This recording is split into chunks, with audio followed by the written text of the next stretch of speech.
This is tape 3 with Gretel Motulsky. We were talking about your experience in Chislehurst. Please continue. Well, it was a very fancy school, very beautiful grounds with tennis courts and badminton courts and all sorts of things which I never had done before, since I had done very few sports before. And it was a lovely school. And then the summer vacations, I was invited to different people's homes until the war started. And then we were told that the school was evacuated after that to a town called Babbacombe in Devonshire, where the hotel was taken over by the school and made into a dormitory. Did you have any Judaism at all? Any kind of practice? None at all. Since these were Methodists. Did you pursue anything on your own? There was no way of doing it. I was pretty much stuck in the school at all times. And then vacation time I was with some of either the students from the school and their parents, or with some alumni who didn't even have any children in the school anymore. And so they were, of course, we're not all Methodists. Some of them, I think, were Catholics, but that's, they were still all religious. Did you have any contact with your own family? We had contact until the war started. And then, of course, it stopped. Did you have contact with your sister? My sister left Germany about a month after I did and went to London as a nurse at the Jewish hospital there. So, of course, I had contact with her every once in a while. While we were in Chislehurst, she could come there. It was not too far. She visited me once or twice. Then later on, I didn't see her very much, no. If at all. What kind of correspondence did you have with your parents? What did you know of the events that had continued in Germany? Most of the letters were pretty bland, if I remember right. They couldn't really write anything that might be censored out. But we knew that they were okay and that their life went on, that they were hoping to go to America, and they were preparing for it. That's about the extent of it, as far as I know. I was involved with myself, like young people are not that going into what's really happening to you. Is it much worse now than before? I don't think I asked those questions even. I don't remember, but I have a feeling I didn't. How did you react to the news that the war had broken out? Well, that was pretty traumatic. Somebody came in and told me about it when I was at one of the people's homes. It was a summer vacation still, and I thought I would never see my parents again, and was, of course, very, very upset by it. I remember being in tears.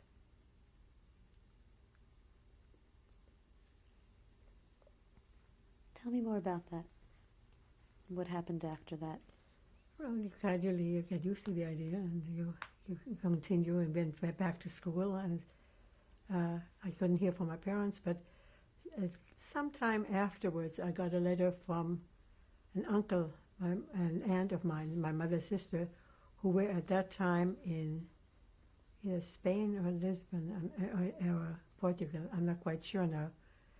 And they wrote me a letter, and that they had contact with my parents, and that they were okay. What were their names? Their name was Fritz and Lotte Rosenstein, but they had changed their name to Fred Rosten.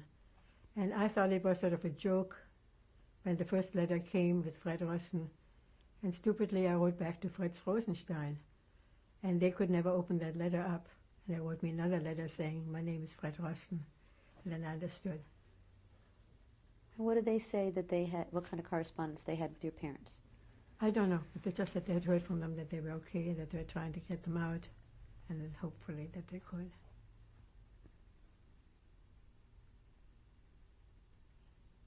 I don't remember details. I didn't, not many letters, maybe 2 letters. My uncle had been a businessman in I guess a manufacturer's representative, whatever you want to call it, in medical supplies, and had very often gone to Egypt and also, I guess, to Portugal and places like that. And so he was on a business trip, and he decided to stay, and my aunt somehow was able to go on a false passport and so forth to meet him there, and they got out of Germany at that time.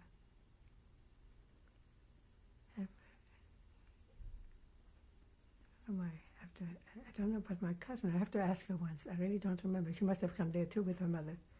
She's still in this country, so I should really ask her once how she got out. Hey, tell me more about your life at the time. It was fun. And school was nice. We had to go with gas masks in our hand, and we had to walk 2 by 2s, which for somebody like me who was quite independent before, and we were not used to this. We had to walk sort of in straight rows almost, like the picture of Madeline, that book. And but it was beautiful, beautiful area with red rocks, and we were able to go for walks down to the beach, and it was really a very beautiful area. And the schooling was quite good. It was different from schooling I was used to. The English have to learn a lot of things by heart. You learn history from one period to another on which you will be tested. Nothing to the before, nothing afterwards. And certain things you have to learn for your school certificate examination, which is the examination at the end of a number of years. So you had to know about the frog, and you had to know about a couple of other things, but nothing else. So it was very bad education, really. But it was fun. I learned to play lacrosse, not very well, but I participated. And what did you know of the war events? Oh, we followed that. At that point, I read the newspapers and followed them quite a while. That disturbed us, of course, and talked about it. Although, it was before the bombing of London, which came right afterwards, after I left. But it was still, one was very much worried about it. Had you had any problems after the war broke out, being of German descent? No, not in England.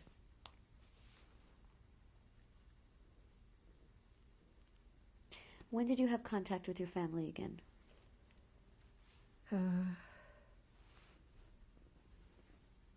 Probably, they went via Italy. Probably not until they got to America in April of 1940. I'm not sure that I had any correspondence directly with them before that. I may have heard from my uncle that they met him, that they were on the boat from my uncle and aunt, the ones I mentioned before, met them in Genoa, in Italy, and gave him some money for the transportation to go, because my parents couldn't take any money out of Germany with them.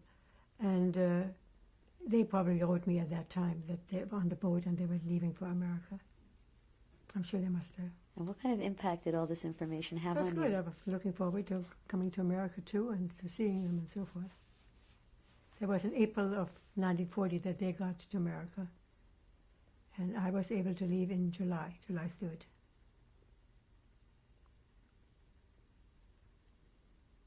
Tell me about that. The Alumni Association paid for my ticket for America, and they were able to get a ticket for me on a ship. And for my sister, I think they paid for my sister also. And so I went to London. I was with my sister for a few days in London before we took a train to Liverpool. And from there we were on a boat called the SS Baltrobe, which was a small ship from the Baltic that usually didn't have passengers on it. And we were part of a convoy, and the way I understand it, we were the first ship on the convoy, and then one of the ships behind us was attacked later on. But I didn't really know that until afterwards. I didn't, at the time we were not aware, I was not aware of it. Some people must have been aware of it, but I wasn't. So it was a kind of a gruesome type of voyage. It was a horrible boat, horrible situation. I mean, just bunk beds and no tables, no chairs, nothing. It was pretty awful. But it got us over here, both my sister and me. How long did the journey take? Several days, so I don't know exactly how many. We went from Liverpool to Halifax, and that was glorious. When we got to Halifax, it smelled like pine forest, and I never forget that. It was just the most beautiful, delicious odor of pine forest in Halifax. And we stayed outside the harbor for a couple of days at least, and then continued on to Boston, where we met some friends of our family who were in Boston, and then took a train to New York where my parents were. How old were you at that time? I was 16.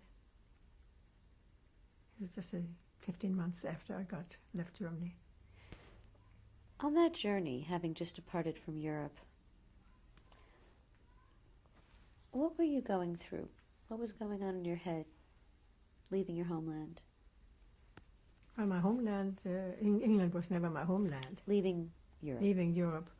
Nothing, but just to be reunited into America with my parents, and hopefully, to be able to stay there for quite a long time. I don't think Germany certainly did not have any hold on me, nor did England, as far as that was concerned. I was happy in England, but I was not so that I was pining for it. Later on, would like to go back or something like that. It was a school experience. Tell me about the reunion with your parents. We stayed at some relatives of mine, I guess at my father's brother's house and his wife. And so we could stay there. And first thing my aunt said to me is, you have to get a job.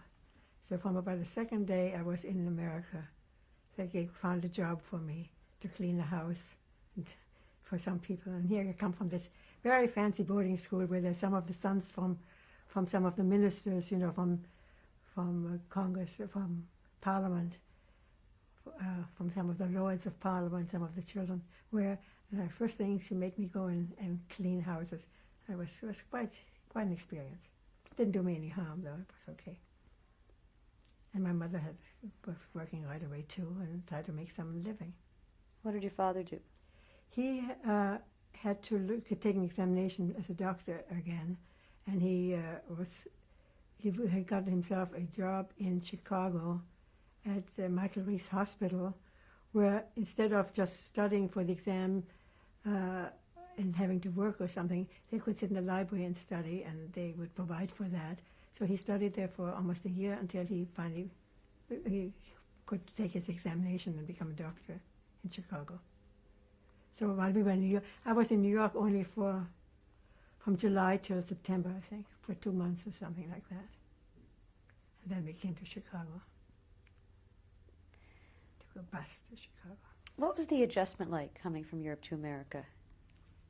Well, from a fancy, as I mentioned, boarding school to a rather poverty-stricken kind of existence, it's a little bit of a change, but otherwise it was nice to be together with the family and to see everybody. And of course, my sister was there too, so it made it very nice.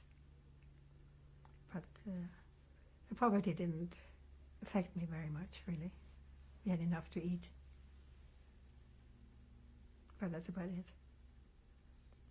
I remember in Chicago, actually, and New York, I really was there a very short time. But in Chicago, I remember very well that I used to take the bus to go to school or to work. The first, second year we were there. And I couldn't take the bus anymore at that certain bus stop because there was a shoemaker and we had our shoes there for repair. We couldn't pick them up. So I had to walk at least another few blocks because my mother didn't want me to be in front of the shoe store so that they wouldn't come out, the shoemaker, and ask why haven't you picked up your shoes yet. So things like that. A kind of short sort of poverty kind of thing. I would do babysitting, and that's about all I could do, and cleaning. No, I had a few little jobs, actually, in Chicago. I was writing some letters for somebody, and I was doing some house cleaning, so I had a few little jobs here and there. How were you treated? How were you treated as a German refugee in America upon your initial arrival? Most of our friends were Jewish at the time, and I don't think there was any discrimination particular that I felt. My parents felt it at one time very much so. That was a little later though, quite a bit later. It was in 1949 when they were in a camp. My father was a camp doctor in Wisconsin, and my mother went to a beauty shop to have her hair done, and asked her well, where you from and what are you doing here? And she said, oh, my husband is a physician at the camp, the Jewish camp there. If I had known that you're Jewish, I would never have washed your hair. That was in 49. So things like that happened at times. It didn't happen to me personally, but some things like that happened to my parents every once in a while. That was much later. So we tried not to speak German on the street. We felt our parents shouldn't. We spoke English. So, that kind of thing. The only thing that was a problem about being German-born was when I finished high school. I finished high school for 1 year in America. And there was a contest about the Bill of Rights. And I happened to win the scholarship, the contest. And I got a beautiful radio, which had shortwave on it. And that was in 42 or something like that. It was a year after I got there. No, not 42, I mean, is it, 40, 41, well, whatever, approximately.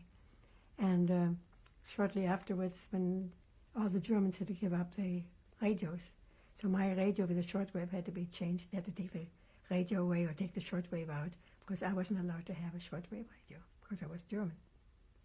So, why not? German-born. Huh? And why not? German-born, that was a restriction. Jewish didn't matter, it's German. So you have all sorts of little problems. Sometimes it's against Jews, and sometimes it was against German-born in this country. Do you know why you were restricted from having a shortwave as German? Well, the Germans thought Germans might be spies and listen to the shortwave. So there was nobody thought about Jewish Germans being different from Germans. That's what I was trying to say, which was most peculiar. Had you had any contact at this point, or at any point during the war, with any family members still back in Europe? I think my parents still heard from my after, not during the war, but well, no, they must have. No, my parents, of course, saw them still before they left, before my parents left in 1940. But I don't think there could have been any contact after that. And not even indirect from my relatives who were in Portugal, which was neutral. I don't think so. We heard afterwards what happened to them. When did you hear that? After the war. When? I don't know exactly. Gradually. I mean, that my grandmother died in Lodz in Russia. I mean, I only found out when I was in the museum in Frankfurt a few years ago, because I had a listing of all the people from Frankfurt, what happened to them. And so I only found that out. We knew that she was taken on a train, we thought, to Auschwitz, but it was different. And my grandmother, somebody saw her and who told about it. I think, I'm not sure exactly when. Must have been after the war, I assume. When did you find out that the war was over? The war with Germany? War with Germany, and how did you react to it? Oh, well, we jumped up for joy, obviously. I think I was in a movie with a girlfriend of mine, and we saw the newspaper, we saw somebody screaming it out on the street, and then we heard about it, and we were just jubilant, of course, that this finally happened. Tell me how life continued after that.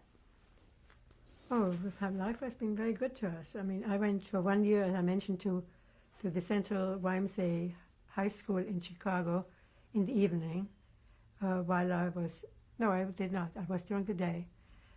Our sponsor, who gave us the affidavit, paid for that school because he thought I would learn typing in shorthand and would be able to work in an office soon thereafter.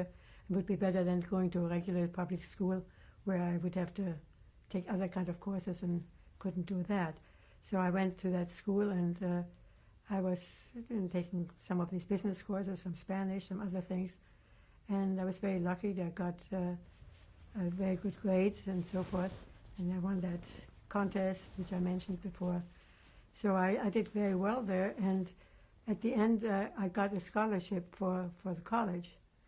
So by that time, however, I had to start working, and I worked first as a typist for an insurance company, then for a typist for an accountant. And so I started college in September of 40, what year are we in now? 41, 42?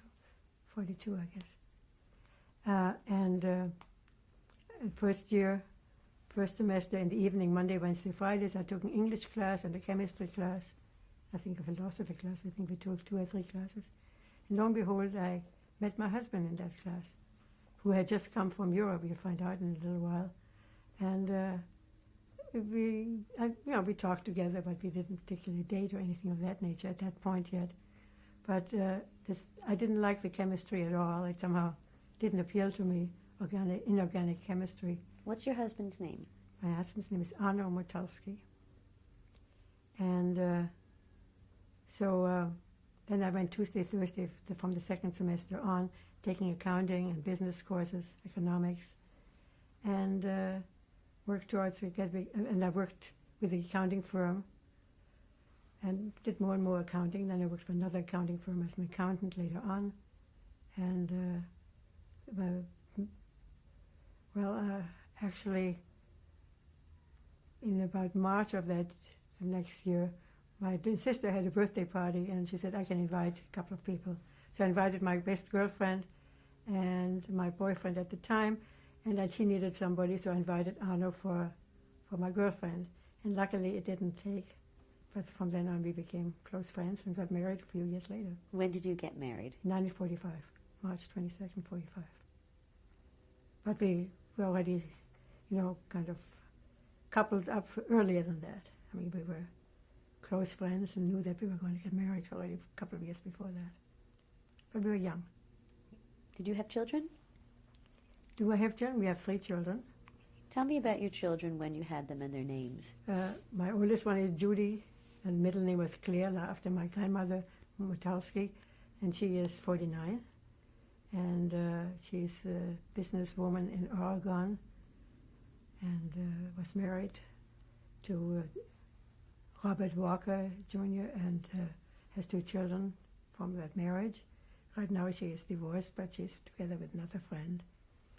So she is having a very happy life. And the children are 15.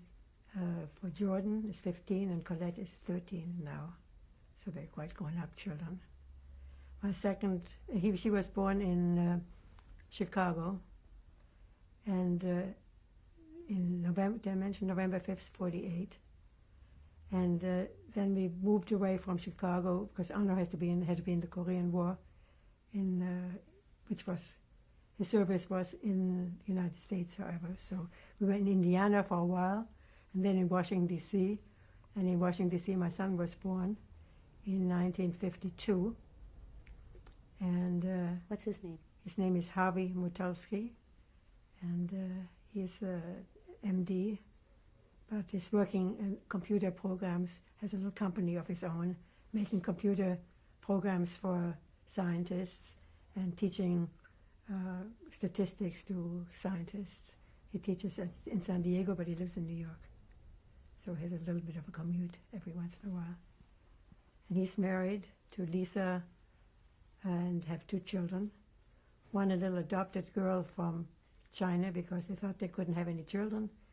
But before that became final, she was pregnant, and so within 9 months they had 2 children. What are their about names? A year and a half apart. Pardon me? What are their names? Her name is Wendy, and the other one is Nathan. So Wendy is now 4.5, and Nathan is 3.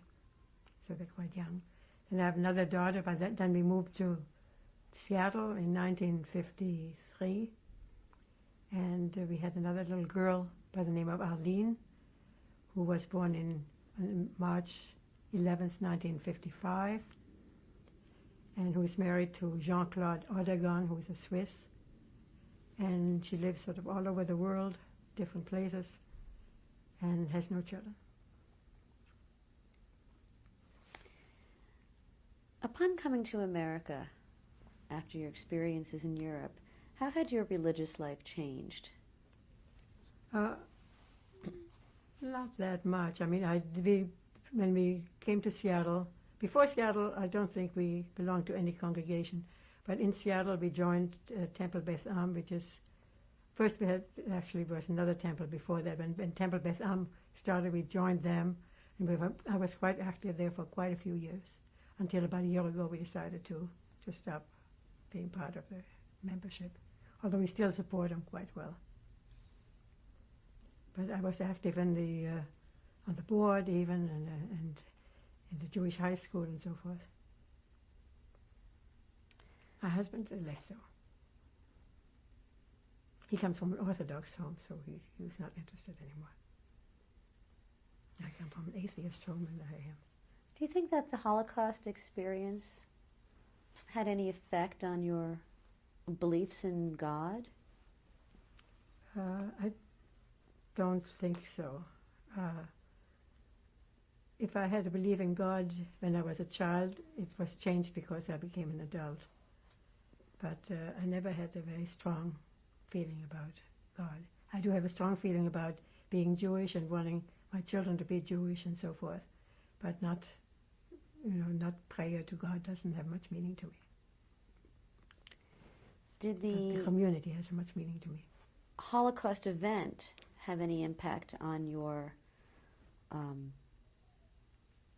your connection to Judaism? No, well, probably. I mean, I didn't have much connection before, but I was very young, so you really can't say that all had to do because of the Holocaust.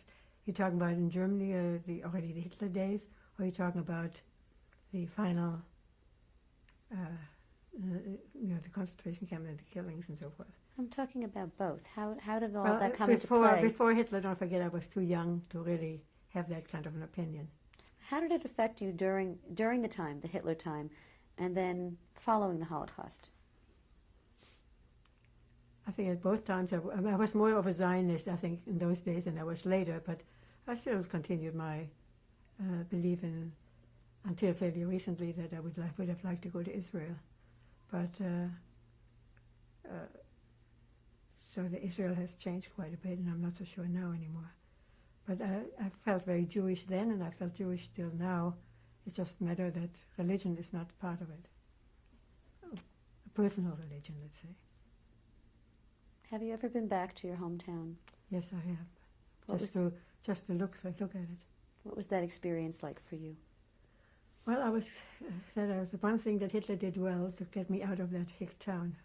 I'm a much nicer town now than this is really a small town, and not a very attractive one. It was interesting to see the place, and I had not much memory of it. When I walked through it and from one end to the other, I kind of, got some of my memories back, which I had lost completely. But it's a nice town to be from, not to be in. Is there any kind of Frankfurt message? Nice. Is there any kind of message you would like to leave for your children, your grandchildren, or future generations? Well, I guess I would like them to feel more Jewish than they do. I like them to continue some of the good parts of Judaism, the education, the ideas of thinking and reading and studying, and the long years of that the Jewish people have lived and have done so well in many places, and forget about some of the other things that are not so nice about Jewish life. And I would like them to bring up their children Jewish, which I'm not sure that they're doing. All their spouses are not Jewish, unfortunately. All three of them. Thank you very much. You're welcome. We're going to stop and change tapes.